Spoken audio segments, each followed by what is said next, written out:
예, 오늘 본문 말씀을 통해서 예수님이 유월절 어린 양이 되셨습니다. 그런 제목 가지고 말씀을 살펴봅니다. 조선시대에는 이제 때리는 문화가 없었다고 합니다. 김홍도의 그 그림에 보면 훈장님이 이제 매를 들고 있고 그 구석에 한 아이가 웅크리고 울고 있습니다. 훈장 선생님이 회초리를 들고 매를 때리는 장면이 있는데, 아니 어떻게 조선시대는 때리는 문화가 없었다 그렇게 말할 수 있느냐 하면, 애가 이제 애한테 숙제를 시키면 애가 숙제를 안 해옵니다. 그때 훈장님이 묻습니다. 정확하게 묻습니다. 왜 숙제를 안 했니? 그러면 애가 이유를 댑니다. 엄마가 아프셔서, 또 큰 아버지가 오셨기 때문에. 그럼 내일까지 숙제해와라. 그러면 이제 그것은 넘어가는 겁니다. 그런데 놀다가 못했어요. 그러면 훈장님이 이렇게 묻습니다. 내가 어떻게 하면 좋겠니? 그러니까 학생이 자기 입으로 이렇게 말합니다. 저는 좀 맞아야 되겠습니다. 그러면 선생님이 그냥 그때 때리는 것이 아니라 그래, 선생님도 그렇게 생각한다. 그러면 어머니한테 가서 너가 숙제를 안 해와서 연만점에서 매를 맞게 생겼다 말씀드려라. 그러면 어머니가 빗자루에 있는 그 대 있잖아요. 대를 거기서 꺼내서 10개면 10개, 하나면 하나를 꺼내 잘라줍니다. 그러면 그 이튿날 이 학생이 자기가 맞을 매를 들고 선생님한테 가면 훈장님이 그 매가 부러질 때까지 숙제하라는 죄를 묻게 되는 겁니다. 이게 이제 조선시대의 교권이었다 하는 겁니다. 그 매에는 선생님의 사랑도 들어있지만 어머님의 사랑도 들어있다 하는 겁니다. 부모님의 사랑이 들어있는 거죠. 매를 아끼면 자식을 버린다. 농암 이현보 선생님은요, 어부가로 유명하신 분인데, 그 농암 이현보가 나이 70이 됐을 때 나이 90된 아버지를 위해서 색동저고리를 입고 재롱잔치를 벌였다 하는 겁니다. 그것도 그 자녀들, 그 자자손순이 다 모여 있는 자리에서 그렇게 했다 하는 겁니다.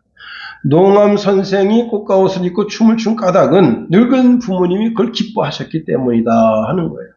그래서 농암은요, 나이 80이 넘어서도 고향 어르신들이 기뻐하시면 때때로 꽃가옷을 입고 그리고 춤을 추었다 하는 겁니다.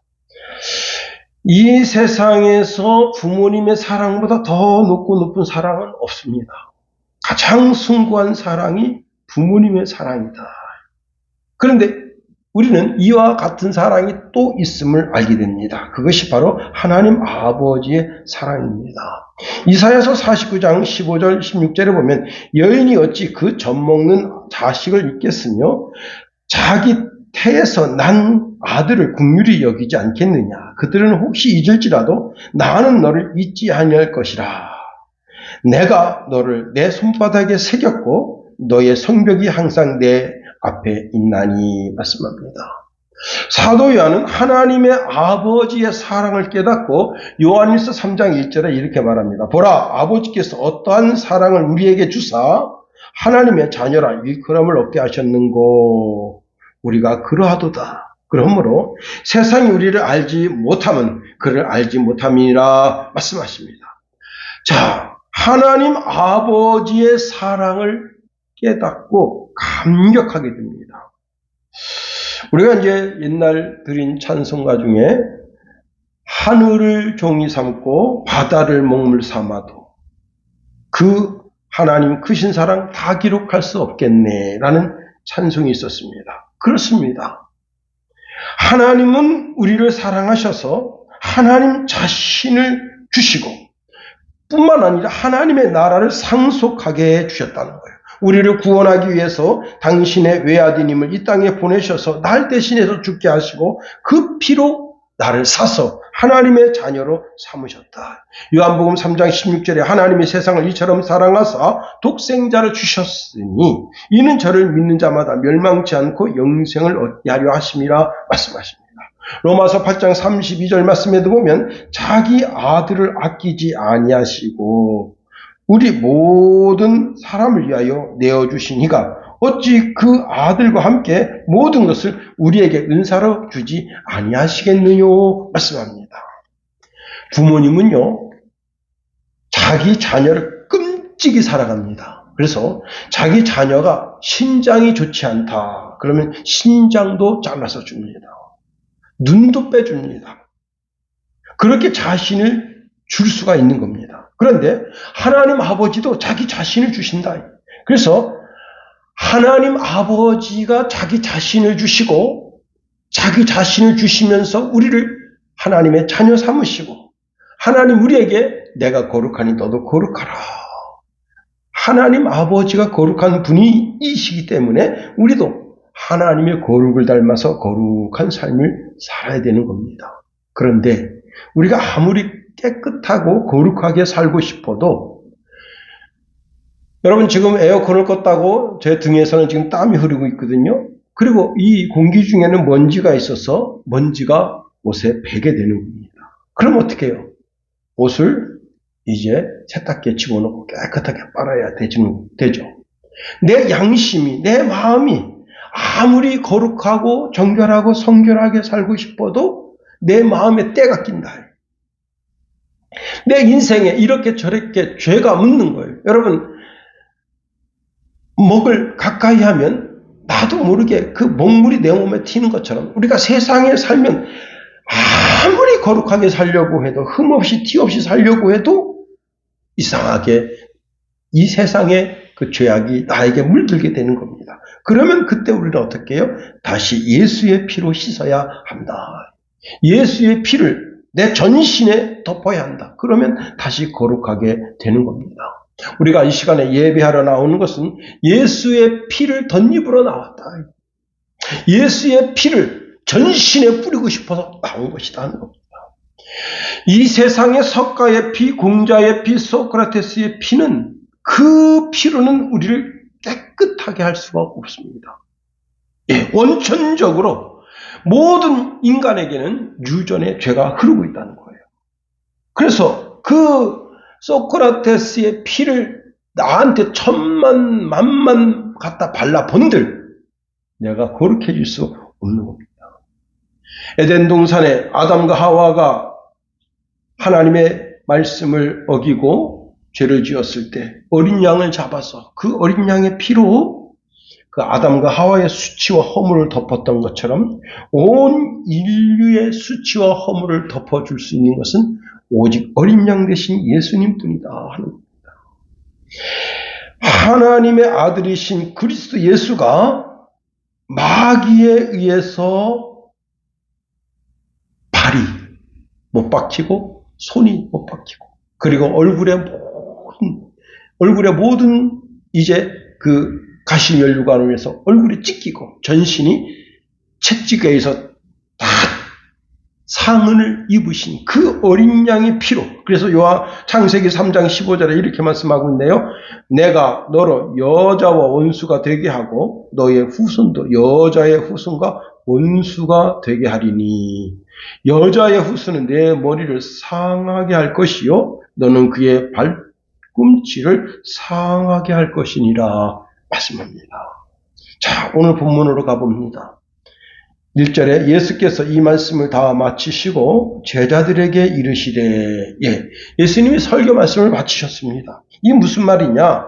마태복음에는 5개의 설교문이 나옵니다. 그런데 그 설교 말씀이 맞춰졌다는 거예요. 여러분 저도 이제 설교를 하고 설교를 마쳐지게 되죠. 설교를 마치게 되면 어떻게 되죠?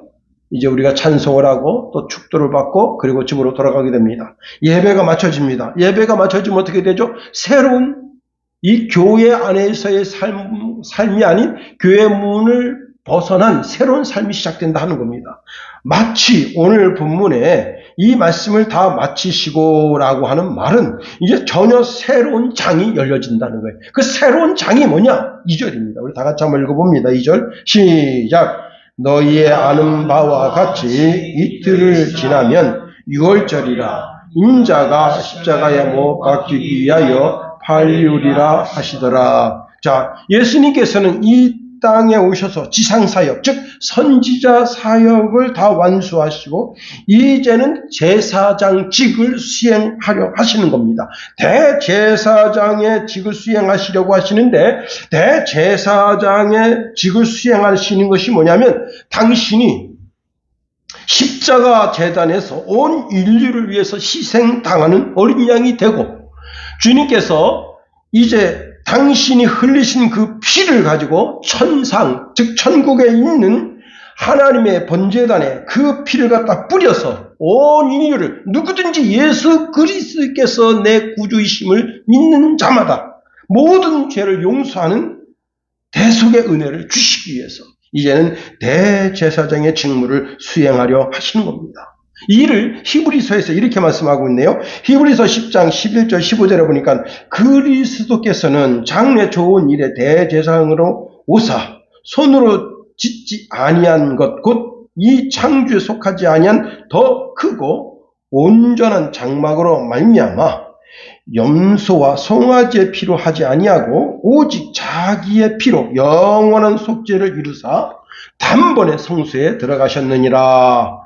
염소와 황소의 피와 및 암송아지의 죄를 부정한 자에게 뿌려 그 육체를 정결하게 하여 거룩하게 하거든 하물며 영원하신 성령으로 말미암아 흠 없는 자기를 하나님께 드린 그리스도의 피가 어찌 너희 양심을 죽을 행실에서 깨끗하게 하고 살아계신 하나님을 섬기게 하지 못하겠느냐. 이로 말미암아 그는 새 언약의 중보자시니 이는 첫 언약 때에 범한 죄에서 속량하려고 죽으사 부르심을 입은 자로 하여금 영원한 기업의 약속을 얻게 하려 하심이라 말씀합니다. 그렇습니다. 자, 예수님은 우리의 어린 양, 6월절 어린 양으로 이 땅에 오셨다는 거예요. 여기 놀라운 일이 있습니다. 이 일을 이루기 위해서 당시 예루살렘의 당국자들은 악한 대로 그 쓰임을 받게 했다는 겁니다. 3절 4절에 보니까 그때의 대제사장들과 백성의 장로들이 가야바라는 대제사장의 관정에 모여 예수를 흉계로 잡아 죽이려고 의논하되 말하기를 밀란이 일까 날까 하노니 명절에는 하지 말자 하더라. 자, 악한 자의 그 악을 그 악대로 쓰임받게 하고 선한 자의 선을 그 선대로 쓰임받게 하신다 하는 겁니다. 자, 당시 예수님께서 제자들과 함께 예루살렘에 오십니다. 그때 많은 유대인들이 같이 함께 왔습니다. 그때 주님께서 예루살렘을 향하여 올라가시는 그 걸음이 바로 6월절 어린 양이 되기 위해서 오셨다 하는 겁니다. 이때 당국자들은 아주 교활한 술책을 세웁니다. 여론전입니다. 여론전. 여러분, 박근혜 대통령이 죄가 47가지인가요? 47가지인가? 45가지인가? 다 뒤져보니까 죄가 없다. 하나하나 다 뒤져보니 죄가 없다는 거예요. 그런데 45가지를 합치면 죄가 된다. 그래가지고 교도소 보낸 거 아니에요? 그 태블릿도 다 가짜인 게 드러났잖아요. 그죠? JTBC에서 쇼한 것으로 드러났습니다. 그것은 최순실 씨의 태블릿도 아니고, 다 그 손석희가 아주 전 국민을 가지고 거짓말하고 장난친 겁니다. 여러분, 전 국민 대상으로 거짓말치고 장난친 자는요, 정말 큰 죄로 다스려야 되는 겁니다. 사형에 준하는 그런 법으로 다스려야 되는 거예요. 왜? 여러분, 거짓말로 대통령도 하야시킬 수 있다. 그럼 나라가 얼마나 혼란스럽겠어요. 저렇게 거짓말을 입에 달고 사는 이재명 씨 같은 사람 큰 죄로 다스려야 되는 겁니다. 거짓말을 하는 걸 큰 죄로 다스리지 않게 되면 어떻게 되느냐. 나라가 정말 혼란스럽게 되는 거예요. 여러분, 사기치는 게 다 거짓말이잖아요. 우리나라에서 가장 강력한 죄가 뭐냐? 사기죄. 그런데 사기범을 안 잡는다는 거예요. 못 잡는다는 거예요. 사기범을 7년 전에는 83% 검거했습니다. 지금은요, 검거율이 40%를 못 넘어요. 우리나라 대한민국이 사기치기 딱 좋은 나라가 됐다. 왜? 경찰들이 변호사한테 그런 의뢰를 하는 거예요. 당신이 그 사기죄에 대한 증거를 모아가지고 와라. 말이 안 되잖아요. 경찰이 그걸 해야 되는데 경찰이 변호사한테 그 사기죄에 대한 증거를 모아오시오. 그럼 우리가 수사하겠어. 그런 건 누가 못합니까? 근데 왜 그런가 하면요. 이 사기죄를 수사하는 수사관, 검사들이 너무 힘들어한대요. 그러니까 여러분 사기죄는 다 거짓말로다가 얽매이는 거 아니에요? 그러니까 아주 강력하게 다스려야 됩니다. 거짓말하는 것에 대한. 거짓말하는 건 누구예요? 마귀예요. 마귀 앞잡이가 되는 겁니다. 자, 약간 곁길을 갔습니다만은, 자, 이때 당시에 이 당국자들이 아주 교활한 술책으로 여론전을 피는 겁니다. 여론전. 그래서 이 빌라도가 이제 바라바와 예수님을 놓고 이야기할 때 누구를 달라고 여론전이 펼쳐진 겁니까? 바라바를 놓아달라. 바라바는 그래서 노임받고 죄 없으신 예수님은 십자가에 달리게 된 겁니다. 자, 그런데 자, 이렇게 여론이 먹혀 들어가는 정치가 썩 옳은 것은 아닙니다.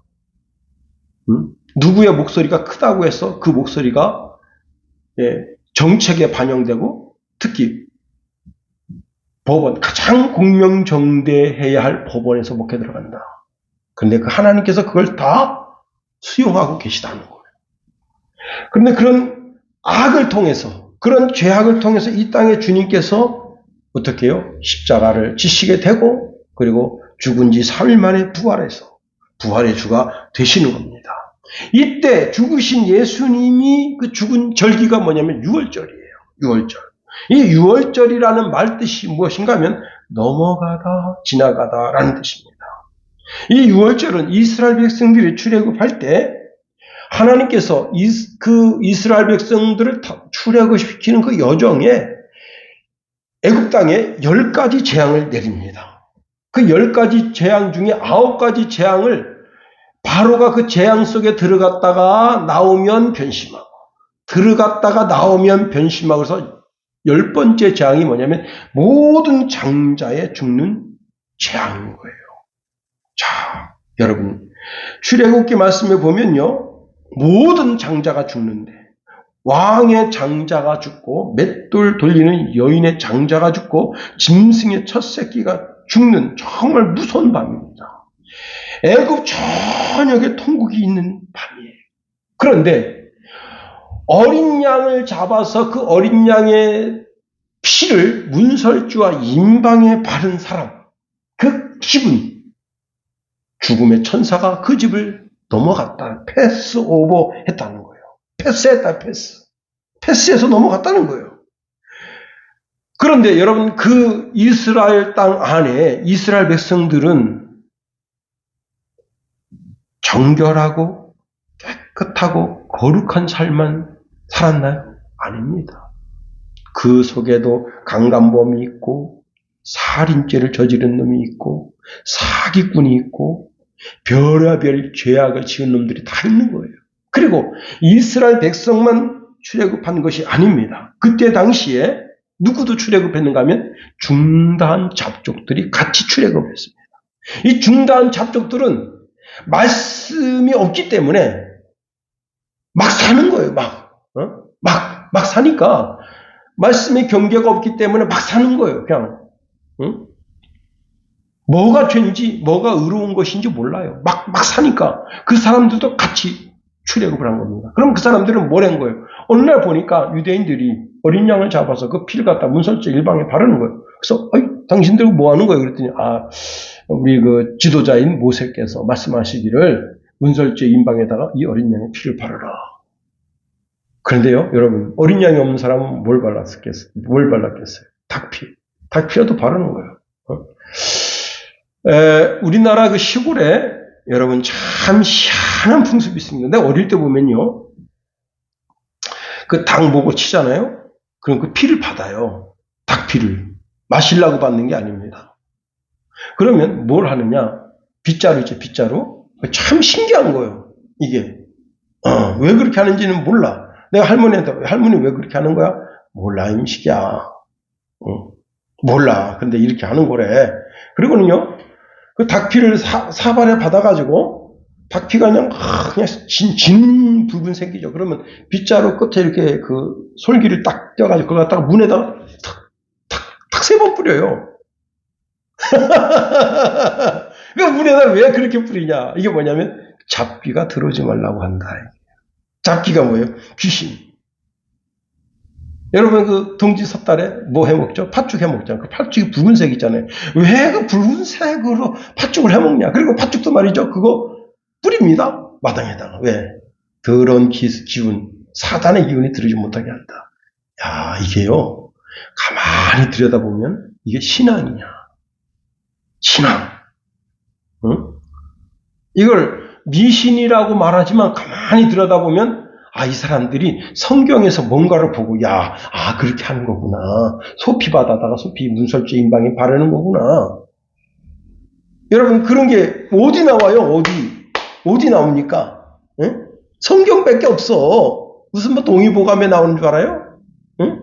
무슨 뭐 조선실록 지리제 나오는 줄 알아요? 아닙니다. 응? 불경에 나오는 줄 알아요? 아니에요.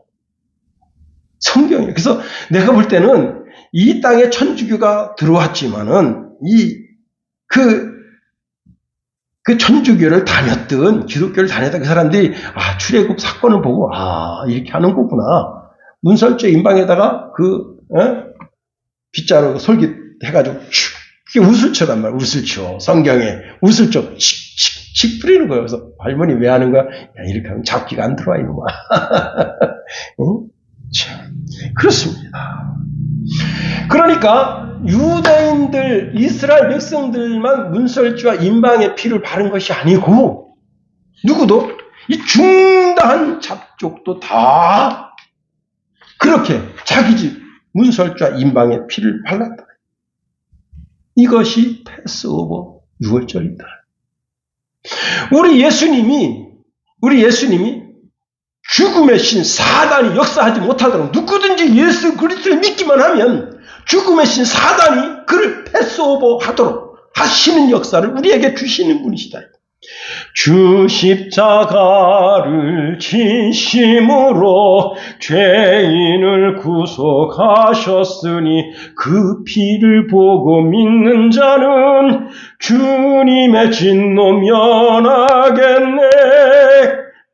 여러분 그 죽음을 면하게 되는 영원히 죽을 수밖에 없는 인생이 그 죽음을 면하게 하는 사건이 6월절 어린 양이신 예수님을 보고 그분이 나를 위해서 십자가에서 피를 흘렸다고 믿는 사람들은 다 살게 하신다.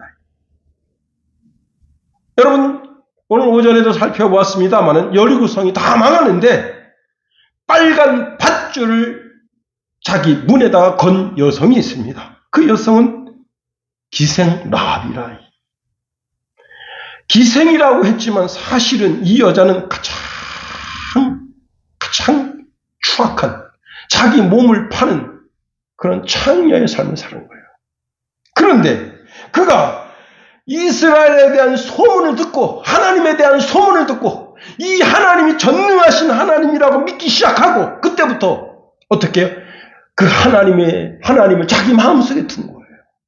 그리고 정탐하러 온 그 이스라엘 정탐꾼을 숨겨주는 겁니다. 그런데 하나님의 법에 의하면 모세의 법에 의하면 이 창녀는 돌로 때려 죽이라. 그런데 붉은 줄이 매여 있으니 여호수아가 명령합니다. 그 라합의 집에 속해 있는 모든 사람을 살리라. 뭐예요? 하나님의 계명보다 더 우선하는 것이 있는데 그것이 무엇인가 하면 그 붉은 줄을 만들려면 어떻게 했겠어요? 이때 무슨 염색 기술이 발달된 게 아닙니다. 짐승을 잡아서 그 짐승의 피로 그 그 무명천에다가 피를 이겨서 그래서 자기 창문에다 걸고 문에다 걸은 거예요. 피가 있는 집, 피가 흐르는 집은 죽음의 신이 넘어간다. 사람도 하나님의 계명, 율법도 피가 묻어있는 집은 어찌할 수 없다 하는 겁니다. 그렇습니다. 이 세상 다 망해도 예수의 붉은 피가 있는 집은 사는 거예요. 구약의 수많은 소와 양과 염소, 비둘기가 죽어 죄사함을 받는데 하물며 아무 죄도 없으신 예수님께서 우리의 구세주가 되셨는데 그것을 보고 믿는 자에게 하나님이 양피로 구속함보다 더 큰 은혜로 영원한 구속, 영원한 자유를 우리에게 허락하시는 겁니다. 세례 요한은 예수님을 보고 하나님의 어린 양이라고 했습니다. 요한복음 1장 29절에 보니까 이튿날 요한이 예수께서 자기에게 나오심을 보고 가로되 보라, 세상 죄를 지고 가는 하나님의 어린 양이다. 요한복음 1장 36절 동일한 말씀입니다. 예수의 다니심을 보고 말하되 보라, 하나님의 어린 양이로다. 그렇습니다. 예수님은 하나님의 어린 양이 되셨습니다. 마태복음 16장에 보면 당시 바리새인과 사두개인들이 와서 예수님께 질문을 던집니다. 당신이 하나님께로부터 표적을 내놔라. 그때 예수님 뭐라 말씀하시냐면 너희가 저녁에 하늘이 붉으면 날이 좋겠다 하고 아침에는 하늘이 붉고 흐리면 오늘은 날이 굳겠다 하나니 너희가 천기는 분별할 줄 알면서 시대의 표적을 분별할 수 없느냐. 악하고 음란한 세대가 표적을 구하나 요나의 표적밖에는 보여줄 표적이 없느니라 하십니다. 요나의 표적이 뭐냐? 3일 만에 부활한다. 너들이 그렇게 법 없는 빌라도의 손을 빌려서 나를 십자가에 못 박아 죽이더라도 내가 3일 만에 부활한다. 그렇습니다. 예수님은 3일 만에 부활하시는 거예요. 사망도 예수님을 어찌할 수 없었어. 그 무덤에서 도로 토해냈다. 죽음도 예수님을 감당할 수 없다. 스가랴서 13장 1절 말씀해 보니까 그날의 죄와 더러움을 씻는 셈이 다윗의 족속과 예루살렘 거민을 위하여 열리리라. 예수님을 통하여서 셈이 열렸습니다. 살리는 셈이 열렸습니다. 이스라엘 백성들이 출애굽할 때 광야에서 생수를 마셨지만 그 마신 생수 가지고 사는 게 아니에요. 비록 그 반석에서 생수를 내셨지만 그 생수를 마시면 다시 목말라요. 그러나 영원히 살게 하는 생수는 예수 그리스도의 피밖에 없다. 이것은 하나님이 세우신 법이라는 거예요.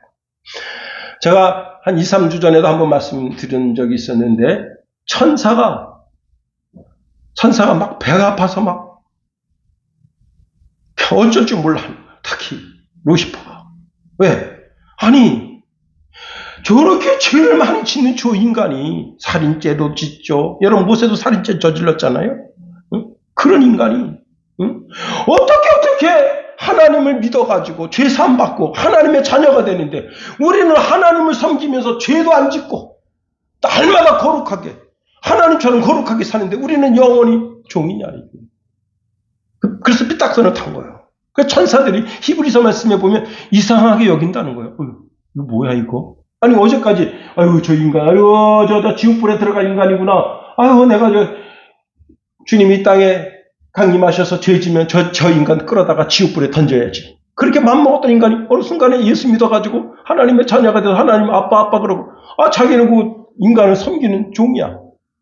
그러니까 여러분 열불 나겠어 안 나겠어요? 이상하게요. 여러분 예수 믿은 게 가장 큰 복입니다. 그 어떤 복보다 여러분 이 세상에서 예수 잘 믿어서 뭐 그냥 빌딩도 사고 그런 건요 복이 아니야. 그건 복이 아니야. 그냥 애가 너무 잘 돼가지고 그냥 서울대 척척 합격해서 잘 되는 게 그게 복이 아니야. 세상적으로 잘 되든 안 되든 그게 세상 것은 복이 아니야. 다시 말하면 축복의 메인의 축복이 아니에요. 축복의 메인의 축복이 뭐냐? 예수 믿은 것이 축복의 메인이야. 중앙, 가장 센터, 가장 귀중한 것. 예수 믿은 거야. 예수 믿은 게 가장 큰 복이에요. 여러분, 근데 하나님이 말도 안 되는 법을 세운 거야. 여러분, 불공정거래 많이 들어봤죠? 불공정거래. 응? 그런데 하나님이 세우신 법이야말로 정말 불공정한 거래입니다. 하나님 쪽에서 엄청 손해보는 거야. 응? 하나님 쪽에서. 내 쪽에서는 완전히 호구를 하나 잡은 거야. 하나님은 나의 영원한 호구야. 왜? 죄 짓고 빨리 예수 피를 씻으면 또 하나님한테 가서 아빠 그러면 하나님은 그래. 품어주셔.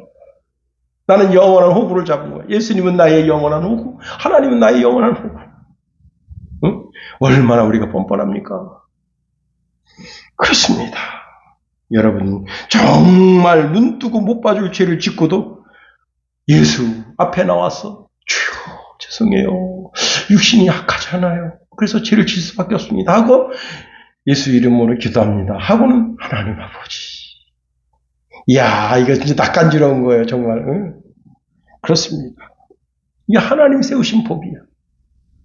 하나님이 세우신 법. 여러분, 죄만 사해주나요? 하나님의 아들, 딸의 신분을 회복시켜주고 하나님의 아들, 딸로만 살게 하시나요? 하나님이 보호하시고 눈동자와 같이 적자와 같이 지키시고 세상 끝날 내 육신의 심장이 멈추고 내 호흡이 멈추면 내 영혼을 손수 천사들로 받고 하나님의 나라에 들이시는 분이 우리 하나님 아버지시다 하는 겁니다. 우리는 다만 예수 믿는 거예요. 그 모든 대가를 예수님이 6월절 어린 양이 되셔서 다 지불하셨다. 그래서 여러분 성경의 말씀에 보니까 이 모든 구원은 다 공짜다. 공짜다.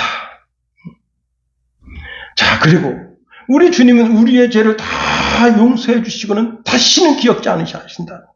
이사야서 1장 18절 말씀해 보니까 여호와께서 말씀하시되 오라 우리가 서로 변론하자. 너희 죄가 주홍 같을지라도 눈같이 휘어질 것이요 진홍같이 붉을지라도 양털같이 되리라. 이것은 여러분 너무너무 귀한 약속. 여러분 우리가 대배 드릴 때 하나님 앞에 속죄의 시간을 가집니다. 그때 목사가 강대상에서 뭘 선언하죠? 하나님 우리의 죄를 용서해 주시되 우리의 죄악을 그냥 지나쳐 주시고 우리의 죄악을 저 깊은 바다에 던져주시고 우리의 죄악을 다시는 기억지 말아 주옵소서. 우리 하나님 앞에 기도 올려드리잖아요. 근데 이게 이사야서에 있는 말씀이에요. 응? 그렇습니다. 이사야서 43장 25절에 보니까 나는 나를 위하여 내 허물을 도말하는 자니 내 죄를 기억하지 아니하리라 말씀하십니다. 또 예레미야 31장 34절에 보니까 그들이 다시는 각기 이웃과 형제를 가르쳐 이르기를 너는 여호와를 알라 하지 아니하리니 이는 작은 자로부터 큰 자까지 다 나를 알미니라. 내가 그들의 죄악을 사하고 다시는 그 죄를 기억지 아니하리라. 여호와의 말씀이니라 말씀하십니다.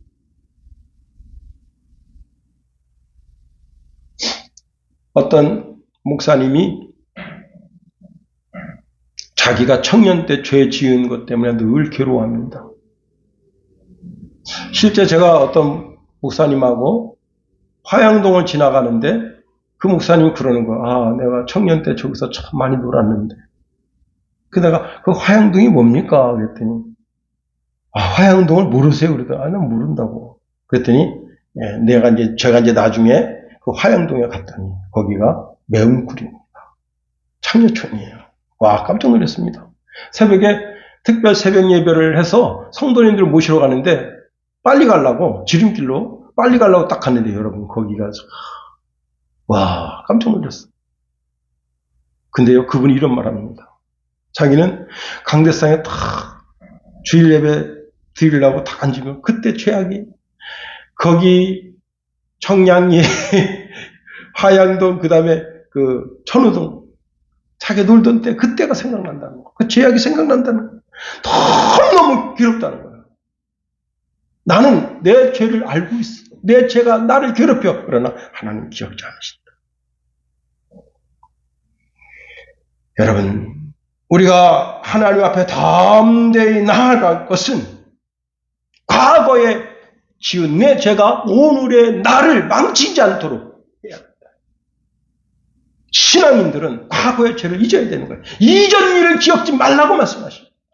내가 내 삶에 새로운 일을 행하리라 말씀하십니다. 그 하나님을 믿는 거예요. 예수 믿는다. 나의 모든 죄가 사라지는 거예요. 앞으로 지을 죄도 용서함 받는 거예요. 그러니 내 과거에 지은 죄 때문에 괴로워하고 그 죄에 얽매이지 말아요. 주님이 용서하지 못할 죄는 없습니다. 다만 이것이 중요한데 우리가 예수님을 나를 위하여 십자가에 죽으신 유월절 어린 양이심을 인정해야 한다는 겁니다. 그분을 나의 주로 영접해야 된다는 겁니다. 그분을 나의 주로 영접했다면 이제는 그 말씀대로 살아야 하는 겁니다. 그분의 말씀이 무엇이냐? 요한복음 13장 34절에 새 계명을 너희에게 주느니 서로 사랑하라. 내가 너희를 사랑한 것 같이 너희도 서로 사랑하라. 너희가 서로 사랑하면 이로써 모든 사람이 너희가 내 제자인 줄 알리라. 제가 이제 금요일 날 영화 한 편을 봤어요. 그 내용이 무엇인가 하면 이라크 평화로운 마을에 이제 이건 얘네들은 민병대예요. 그놈들이 이런 가스통에다가 시간장치를 달고 길바닥을 파고 거기다가 묻습니다. 그리고 미군 이제 험비가 지나가기를 기다려요. 며칠 동안 기다립니다. 5일째 되는 날 드디어 험비가 지나갑니다. 첫 번째 지나갈 때 타이밍을 놓쳤어요. 두 번째 지나갈 때 타이밍을 놓쳤습니다. 세 번째 타이밍 잡아서 딱 터뜨렸는데 차가 거의 한 5m 정도 붕 떠서 곤두박질을 쳐지면서 한 사람 즉사하고 2명이 중상을 입었습니다. 그때부터 그 마을에 전쟁이 시작됩니다. 첫 번째, 두 번째, 그리고 네 번째 있던 미군 해병대가 내려서 살아서 움직이는 건 전부 사살합니다. 민간인들 가차없이 다 죽여버려요. 그런데 그거를 비디오로 찍습니다. 그걸 비디오로 찍어가지고 그 비디오를 이제 그 미군들이 어떻게 작전하는지 사람 어떻게 죽이는지 그걸 다 찍어가지고 그거를 이제 얘들이 그 이라크에서 그걸 가지고 있다가 나중에 CNN이 들어갔습니다. CNN 기자한테 그걸 넘겨줬어요. 근데 그 작전을 주도한 상병회가 있습니다. 그 상병회가 그 죄를 다 뒤집어 쓰는 거예요. 그 상병회가 움직일 때 그냥 움직이는 게 아닙니다. 어떻게 움직이는가 하면 그 상부에다가 지금 상황이 이런 상황인데 지금 저기서 발포한 집이 있으니 그 발포한 집을 수색하게 해달라. 그리고 위에서 명령을 해줍니다. 가서 수색하라. 그래서 다 수색하고 나중에 이제 또 본대가 또 왔어. 해병대가. 그 마을 초토화된 겁니다. 18명인가 죽었어. 문제는 뭐냐면 그 사병들이 이제 이라크 전쟁이 끝났습니다. 돌아와서 그 트라우마에 허덕입니다.